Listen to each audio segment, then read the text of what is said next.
నారాయణం నమస్కృత్య నరంచేవ నరోత్తమం దేవీం సరస్వతిం వ్యాసం తతో జయముదీరయేత్. ఓం శ్రీ గణేశ శారద మాతృశ్రీ గురుభ్యం నమః. మిత్రులారా, ఈ విధంగా దుర్యోధనుడు నేల కూలాడు. మొత్తానికి ధర్మరాజు కూడా ముందు బాధపడినా మొత్తానికి అందరూ కూడా బాధను దిగమింగుకొని నెమ్మదిగా తిరిగి వారి వారి శిబిరాలకు చేరుకోవడం జరిగింది. ఇటు పక్కన పాండవులు కౌరవ శిబిరాలకు వెళ్ళడం జరిగింది. దుర్యోధనుడి శిబిరానికి అక్కడ కొద్దిమంది స్త్రీలు, అంతఃపుర రక్షకులు, వృద్ధులైనటువంటి మంత్రులు కొంతమంది మిగిలి ఉన్నారు.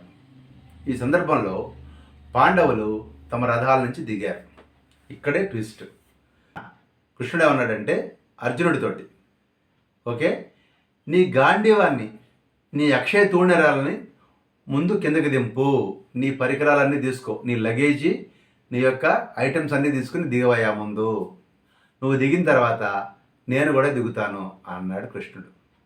అప్పుడు అర్జునుడు ప్రశాంతంగా తన యొక్క గాంధీవాన్ని, అక్షయ తూణీరాలని, తన యొక్క శంఖాన్ని ఇవన్నీ తీసుకొని రథం దిగాడు.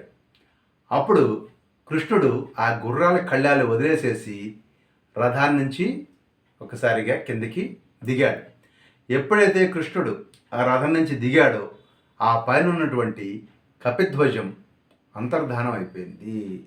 అందరూ అట్లాగా నోళ్ళు తెరుచుకొని చూస్తూ ఉండగానే ఆ యొక్క గుర్రాలతో సహా రథం వెంటనే భస్మం అయిపోయింది. వెంటనే అగ్నికిలలో వ్యాపించాయి, రథం బూడిదైపోయింది. అందరూ బిత్తరపోయి చూస్తూ ఉన్నారు, ఆశ్చర్యపోయారు. అర్జునుడు ఆశ్చర్యపోయి, దేవతలు ఇచ్చినటువంటి రథం ఇది, కృష్ణ ఏంటి ఇది ఇలా మండిపోయింది, నేను వినొచ్చు, నేను తెలుసుకోవచ్చు అంటే దయచేసి చెప్పు కృష్ణ, అసలు ఏం జరిగింది ఇది అన్నాడు. అప్పుడు ఇక్కడే కృష్ణ పరమాత్మ యొక్క గొప్పతనము, ఆయన ఆశ్రిత వత్సలుడు, తన యొక్క భక్తులను ఎలా రక్షించుకుంటూ వస్తాడు, ఆయన యొక్క ఆశ్రయంలో ఉన్న వాళ్ళని ఇక్కడ తెలుస్తుంది. కృష్ణుడు అన్నాడు, అర్జున, నీ రథం శత్రువీరుల యొక్క అస్త్రశస్త్రాలు దాటికి ఏనాడో దగ్ధమైపోయింది అయ్యా. ఇన్నాళ్ళు నేను దాన్ని అదిమి పట్టి ఉంచాను, అందువలన అది దగ్ధం కాలేదు, లేకపోతే ఎప్పుడో బూడిదైపోయిన రథం అయ్యా. ఇది ఖండాలుగా విడిపోయింది, ఇది ఇప్పటిదాకా, ఇప్పుడు విడిపోయింది, ఇది ఎప్పుడో జరగాల్సిన పని. నీ పని పూర్తయింది కాబట్టి నిన్ను ఫస్ట్ దిగమన్నాను. నీ యుద్ధం యొక్క అవసరం తీరిపోయింది, అందుకని నువ్వు దిగాక నేను దిగంగానే దాని అవసరం అయిపోయింది. కృష్ణుడు అని ధర్మరాజుతో అన్నాడు, ధర్మరాజా, అదృష్టవశాత్తు విజయం సాధించాలి. అదృష్టవశాత్తు విజయం సాధించావు నువ్వు. అదృష్టం ఎందుకన్నాడంటే ఈయన పెట్టిన కన్ఫ్యూజన్స్కి ఎప్పుడో మళ్ళీ సడన్గా దుర్యోధనుడు కనుక గెలిచినట్లుంటే భీముడి మీద మొత్తం పోయేది. అందువల్ల అదృష్టం కలిసి వచ్చి మొత్తానికి అట్లాగా నువ్వు ఒడ్డున పడ్డావు, క్షేమంగా ఉన్నారు. నీ అన్నదమ్ములందరూ కూడా ఒక్కళ్ళు మిస్ అయినా కానీ బాధగా ఉండేది. 5 అన్నదమ్ములు క్షేమంగా ఉన్నారు. ఓకే, చాలా సంతోషంగా ఉంది ధర్మరాజా. చేయాల్సినటువంటి పనులన్నీ కూడా వెంటనే పూర్తి చేయండి, ఓకే అన్నాడు. నేను అర్జునుడితో కలిసి నేను ఉపలావ్యానికి వచ్చాను. అంటే ఆ రోజున యుద్ధరంగానికంటే ముందు, బయలుదేరే ముందు నేను అర్జునుడితో కలిసి వచ్చినప్పుడు నువ్వు నాకు మధుపర్కాన్ని ఇచ్చి అన్ని ఆపదల నుంచి అర్జునుడిని రక్షిస్తూ ఉండాలి కృష్ణ అని నన్ను అడిగావు. ఆ ప్రకారంగానే నా మాట నేను నిలబెట్టుకున్నాను ధర్మరాజా. ఇదిగో అర్జునుడు క్షేమంగా నీకు మళ్ళీ అప్పచెప్తున్నాను అన్నప్పుడు, అప్పుడు ధర్మరాజు, కృష్ణ నువ్వు ఒకచోట సహాయం చేసావు మాకు, నువ్వు సహాయం చేయింది ఎక్కడ? ప్రత్యక్షంగా పరోక్షంగా అనుక్షణం మమ్మల్ని కాపాడుకుంటూ రక్షించుకుంటూ వస్తూ ఉన్నావు. నువ్వే మాకు విజయానికి కారణము. మేము యుద్ధానికి వచ్చే ముందే వ్యాస మహర్షి దగ్గరికి వచ్చి ఒక మాట అన్నాడు, యతో ధర్మస్తతో కృష్ణ యత్ర కృష్ణ తదో జయ అన్నాడు. యతో ధర్మస్తతో కృష్ణ యథ కృష్ణస్తతో జయ. ఎక్కడ ధర్మం ఉంటే అక్కడ కృష్ణుడు ఉంటాడు, ఎక్కడ కృష్ణుడు ఉంటే అక్కడ జయం ఉంటుంది. ఆ మాట ఆ రోజున వ్యాస మహర్షి చెప్పాడు నాకు. నువ్వు తప్పితే మమ్మల్ని ఎవరున్నారు, నువ్వే మా యొక్క విజయాలన్నిటికీ మూలకారకుడివి అని చెప్పని పరిపరి విధాల ధర్మరాజు కృష్ణుడిని ప్రశంసించి ప్రార్థించాడు. ఆ సందర్భంలో అక్కడున్నటువంటి వీరులందరూ కూడా కౌరవ శిబిరాల్లోకి వెళ్ళి అక్కడున్నటువంటి విలువైన వస్తువులని, ధనాలని కూడా స్వాధీనం చేసుకోవడం జరిగిన తర్వాత వాళ్ళందరూ కూడా వాహనాలు దిగిన తర్వాత కృష్ణుడు ఏమన్నాడంటే, ఈరోజు మనం శిబిరాలలో ఉండాము, మనము ఓఘవతి నదీ తీరానికి వెళ్ళాము, అక్కడ నివసిద్దాము ఈరోజు మన మంచి కోసము. కృష్ణుడికి అన్నీ తెలుసు కదా. అశ్వత్థామ చేయబోయేటువంటి విన్యాసాలు ఆయనకి ఖచ్చితంగా స్ఫురించినట్టుగానే మనం అర్థం చేసుకోవాలి. అందువల్ల వాహనాలు దిగంగానే మనందరం కూడా ఓఘవతి నదీ తీరానికి వెళ్ళాము, అక్కడ నివసిద్దాము ఈరోజు రాత్రికి అని చెప్తూ మరొక మాట అన్నాడు. ఈరోజు అప్రమత్తంగా ఉండండి అని కృష్ణుడు చెప్పడం జరిగింది. ఈ సందర్భంలో ధర్మరాజు కృష్ణుడితో ఒక మాట అన్నాడు. కృష్ణ, గాంధారీదేవి తన పుత్రుల యొక్క మరణ వార్త విని క్రోధంతో మండిపోతూ ఉంటుంది. ఆవిడ్ని శాంతింపజేయాలి, లేకపోతే ఆవిడ యొక్క కోపాగ్నికి మనందరం కూడా భస్మం అయిపోతాము అని చెప్పి ధర్మరాజు కృష్ణుడితో చెప్తూ, నువ్వు ఎలాగైనా సరే గాంధారీదేవి యొక్క కోపాన్ని తగ్గించి రావాలి మా పక్షాన. వ్యాస మహర్షి కూడా అక్కడే ఉంటాడు, దయచేసి నువ్వు హస్తినాపురానికి వెళ్ళిరా కృష్ణ అని ప్రార్థన చేశాడు ధర్మరాజు. మీరు గమనించాల్సినటువంటి విషయం, ధర్మరాజు యొక్క ప్రార్థన మేరకు గాంధారదేవి యొక్క కోపాన్ని ఉపశమింపజేయటం కోసం కృష్ణుడు చాలా పెద్ద భారాన్ని నెత్తిన పెట్టుకొని హస్తినాపురానికి వెళ్ళడం జరిగింది రథంలో.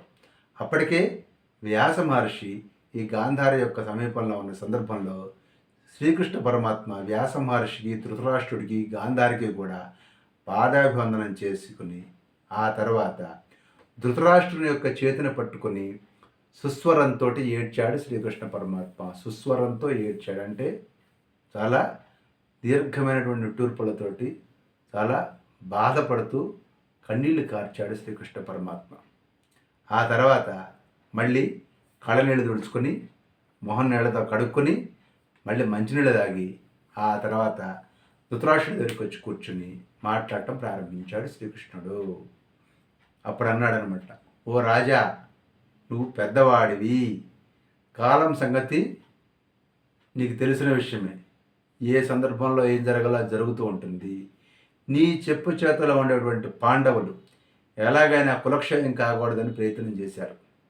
అనేక కష్టాలు అనుభవించి వచ్చి నిన్ను ఏదో రాజ్యంలో కొద్ది భాగం అడిగారు. నేనే స్వయంగా వచ్చి అందరి సమక్షంలో 5 గ్రామాలు ఇవ్వవయ్యా, యుద్ధం తప్పుతుందని చెప్పాను. నువ్వు నీ లోభంతో 5 గ్రామాలు కూడా ఇవ్వలేదు. నీ అపరాధం మూలంగానే ఈరోజు క్షత్రియ జాతంతో కూడా నశించిపోయింది. భీష్ముడు, సోమదత్తుడు, శల్యుడు, కృపుడు, ద్రోణుడు, అశ్వత్థామ, విదురుడు ఇంతమంది చెప్పారు సంయమనం పాటించు, సంధి కుదుర్చు అని. నువ్వు వినలేదు, ఎంతమంది చెప్పినా కానీ. ఏం చేస్తాం, కాల ప్రభావము. అన్నిటికంటే దైవమే సర్వశక్తివంతమైంది ధృతరాష్ట్ర మహారాజా. గుర్తుపెట్టుకో, ఇందులో పాండవుల తప్పు ఇసుమంత కూడా లేదు. ఇదంతా నీ తెలివి తక్కువతనం వల్లే వచ్చినటువంటి విధ్వంసము, కష్టము అని గ్రహించి వాళ్ళ మీద ఎలాంటి అసూయ ద్వేషాలు పెంచుకోకుండా ఉండు ధృతరాష్ట్ర మహారాజా. ఇప్పుడు నీ కులము, నీ వంశము, నువ్వు పోతే పెట్టాల్సినటువంటి పెండాలు ఇవన్నీ కూడా పాండవుల మీద ఆధారపడి ఉన్నాయి.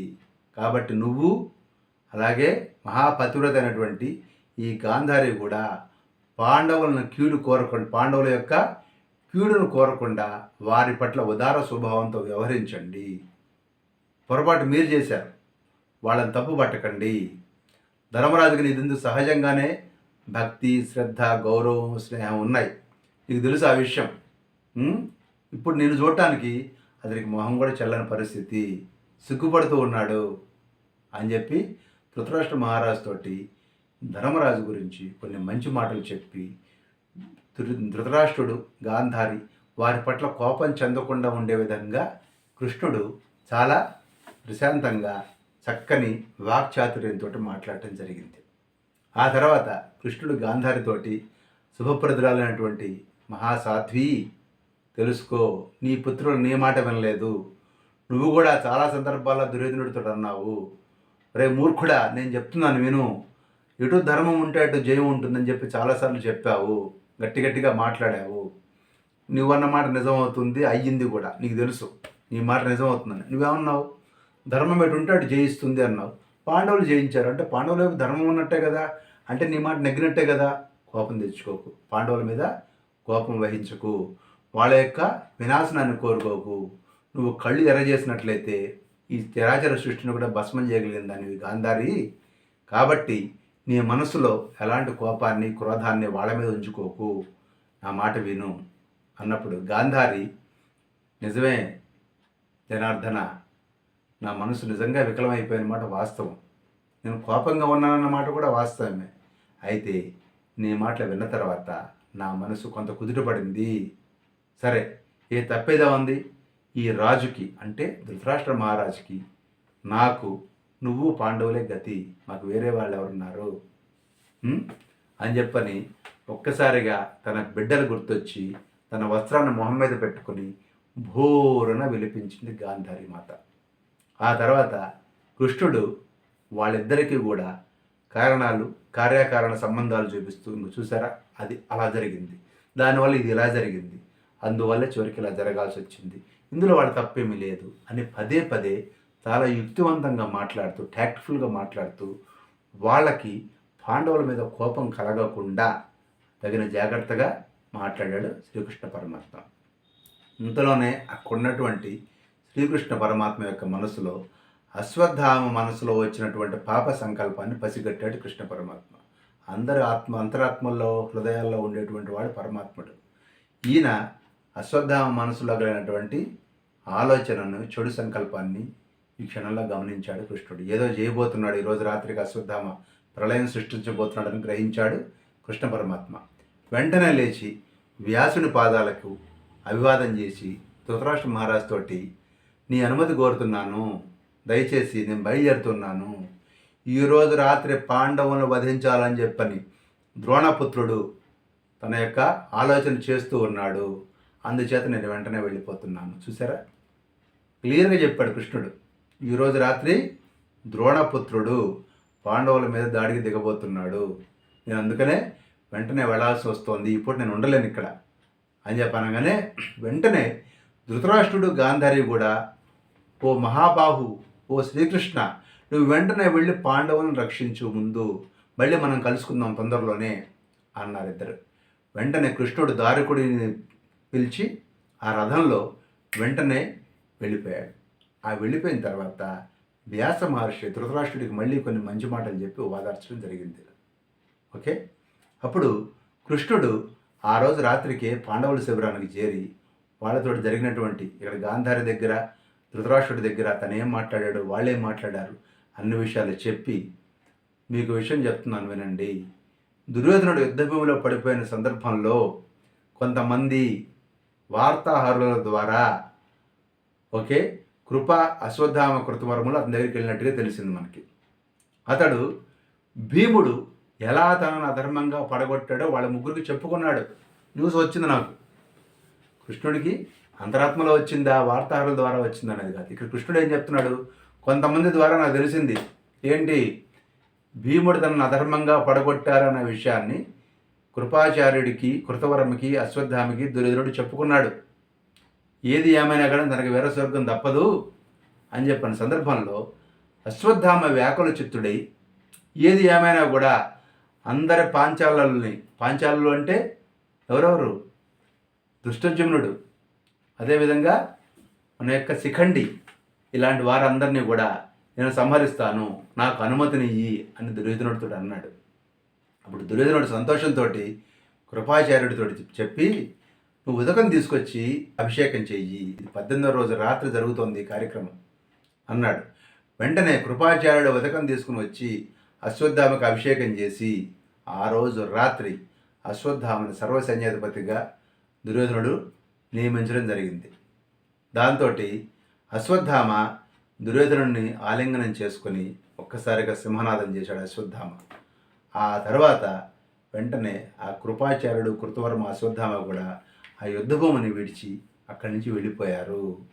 ఆ తర్వాత ఏం జరిగింది ఆ రోజు రాత్రి అనేది నెక్స్ట్ ఎపిసోడ్లో మోసల పర్వంలో తెలుసుకుందాం. స్వస్తి.